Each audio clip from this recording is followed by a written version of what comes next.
Tenali 12B அசலும் நகலும் ஒரு பார்வை.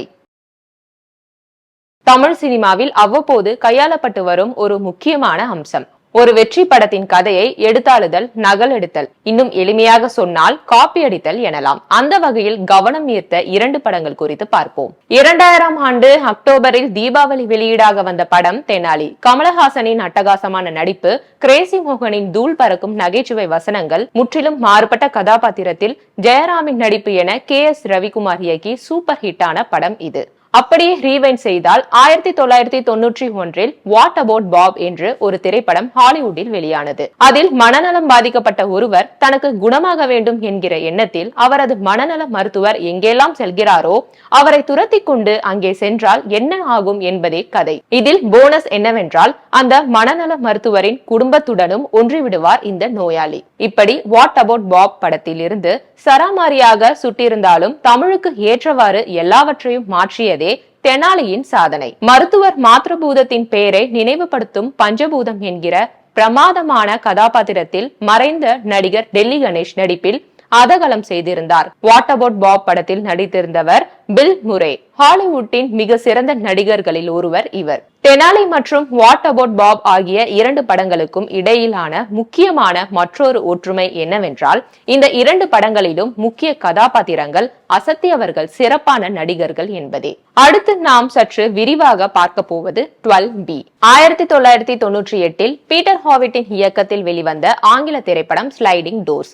இது ஹெலன் என்கிற பெண்ணின் கதையை மாறுபட்ட திரைக்கதை கோணத்தில் சொன்னது. லண்டன் மாநகரத்து பெண் ஹெலன் மெட்ரோ ரயிலை பிடிக்க அவசரமாக ஓடுகிறாள். அவள் ஏறுவதற்குள் ரயிலின் தானியங்கி கதவுகள் மூடிக்கொள்ள வண்டியை தவற விட்டு விடுகிறாள். ஒருவேளை அந்த மெட்ரோ ரயிலில் அவள் ஏறி இருந்தால் என்னவாகும்?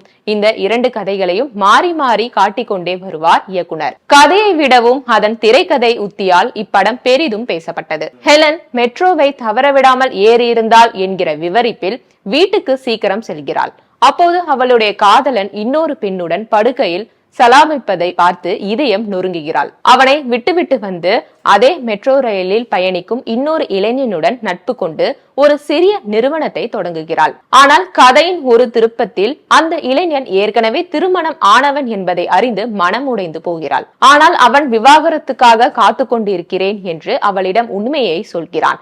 அப்போது அவளுக்கு ஒரு விபத்து நடக்கிறது.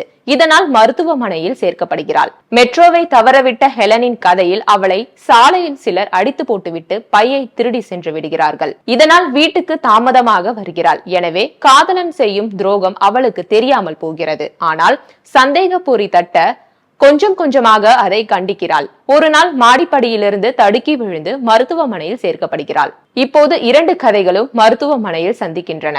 மெட்ரோவில் ஏறி இருந்த ஹெலன் காயங்களால் மருத்துவமனையில் இறந்து விடுவாள். மெட்ரோவை தவற விட்டவளோ மருத்துவமனையில் துரோகம் செய்த காதலனிடம் கடுமையாக பேசி அவனை விரட்டி விடுவாள். அப்போது மெட்ரோவில் சந்தித்து நட்பு கொண்ட ஜேம்ஸ் என்பவன் அதே மருத்துவமனைக்கு வருவான். அவனை எங்கோ பார்த்திருக்கிறோமோ என்று ஹெலன் கவனிப்பதோடு படம் முடியும். உங்களுக்கு இந்த கதையை ஏதோ ஒரு தமிழ் படத்தில் பார்த்த நினைவு வருகிறதா?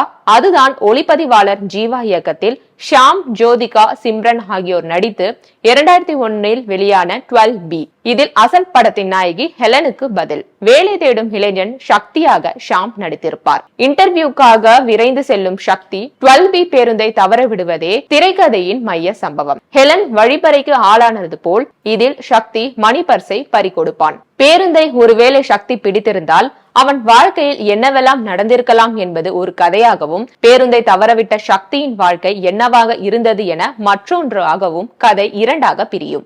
ஜேம்ஸ் என்கிற இளைஞன் ஹெலனின் வாழ்க்கையில் வருவது போல பேருந்தை தவறவிட்ட சக்தியின் வாழ்க்கையில் ஜோ என்கிற பெண் வருகிறாள். இருவரும் காதலிக்க தொடங்குவார்கள். பேருந்தை பிடித்துவிட்ட சக்திக்கு கிடைத்த வேலையில் அவனால் மகிழ்ச்சியாக இருக்க முடியவில்லை.